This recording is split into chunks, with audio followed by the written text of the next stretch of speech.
पूर्वी खबर। हीरापुर थाना अंतर्गत बनपुर में रहने वाला आशीष दास का परिवार 21 तारीख को अपने निजी कारण के लिए देवघर गया था।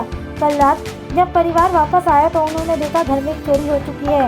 घर का सामान अस्त व्यस्त पड़ा है। घर के मालिक आशीष दास से जब हमने बात की तो उन्होंने बताया कि वे लोग किसी काम से देवघर गए थे। जब वे वापस लौटे तो देखा घर का ताला तोड़ा हुआ है और जब घर के अंदर प्रवेश किया तो देखा अलमारी खुली है। नगद रुपये, गहने और कई सामान चोरी हो चुके हैं। आइए जानते हैं आगे की जानकारी। হয়েছে আমরা আমরা 21 তারিখে ঠিক আছে গেলাম আমাদের গ্রামে। আমাদের একটু কাজ ছিল, ওইখানে কীর্তন ছিল দেওঘরে গেলাম। এখানে আমার একটা ভাইপোর মুন্ডন ছিল, সেই উপলক্ষে গেলাম। প্লাস আমার ওইখানে কিছু পেপারসের কাজ ছিল, এইগুলো ওইখানে মোটামুটি 28 তারিখ পর্যন্ত আমার কাজ হয়ে গেল। কালকে আমরা একটা সময় বাস ধরে দেওঘর থেকে আসানসোলে নেমেছি।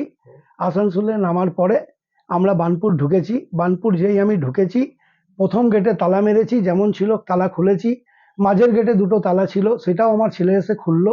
যেই আমি ঘরে ঢুকেছি এসে দেখছি আমার আলমারি পুরো একদম ছেড়ে দিয়েছে। তারপরে আমার বউ তো অজ্ঞান হয়ে গেল, কান্নাকাটি চালু। তারপরে আমার ভাই ছিল সঙ্গে, আমার ছেলে ছিল। এসে পরে ওরা আলমারিটা খুলে যখন লকারটা খুলেছে, লকারে দেখছে একটাও সোনা নেই আর 13,000 টাকা আমার নগদ রাখা ছিল ওই টিফিন বক্সটাই। ঠিক আছে, বাকি আমার সব ঠিক আছে, একটা জিনিসও কিছু এদিক ওদিক হয়নি। তারপরে আমরা বললাম যে চোরটা তাহলে ঢুকেছে কোন দিক দিয়ে। তখন পিছনে গেলাম, পিছনে দেখলাম আমার সিল হয়ে আছে। ঠিক আছে, তাহলে ঢুকলো কোথা থেকে? তখন দেখছি কড়িটা কাটা নিয়ে তারপরে আমি এরা তো কান্নাকাটি করতে লাগলো। নিয়ে তারপরে আমি সঙ্গে সঙ্গে ওই ব্যাগ রেখে ওই অবস্থাতে গেলাম হিরাপুর পিএস গিয়ে আমি অফিসারদেরকে বললাম। সঙ্গে সঙ্গে অফিসাররা এলো, আমার ঘরে ওরা তদন্ত করলো।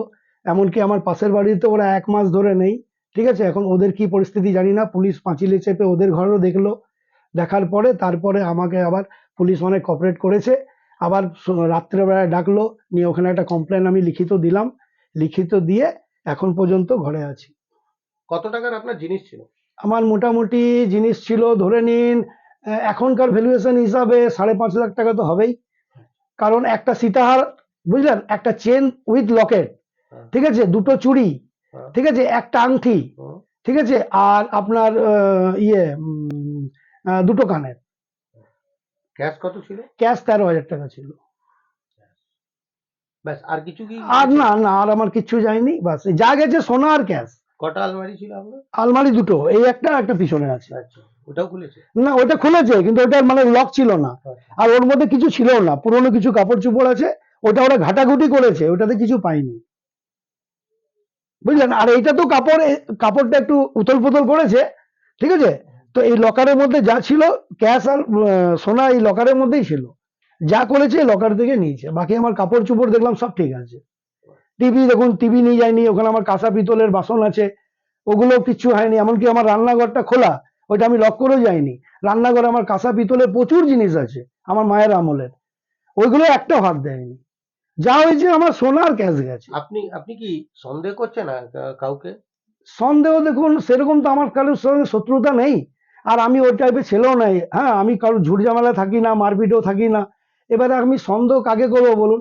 খালি এইটাই বলার আছে যে দেখুন এত বড় আলমারি, একটা ধরুন আওয়াজ হয়েছে তো কেউ তো শুনতো, কমসে কম আমাদের কোয়ার্টার ধরুন ছোট্ট দেওয়াল, এখানে কাশলে পরে আওয়াজ পাওয়া যায়, তো এত বড় আলমারির একটা আওয়াজ শুনো যদি কেউ স্টেপ নিত তো আমার জিনিসগুলো বেঁচে যেত।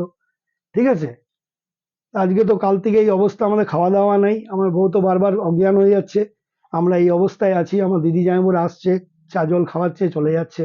अब तक के लिए बस इतना ही, फिर मिलेंगे अगली खबर में।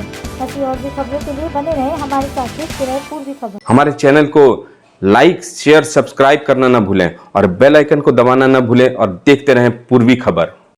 पूर्वी खबर, नजर सब पर।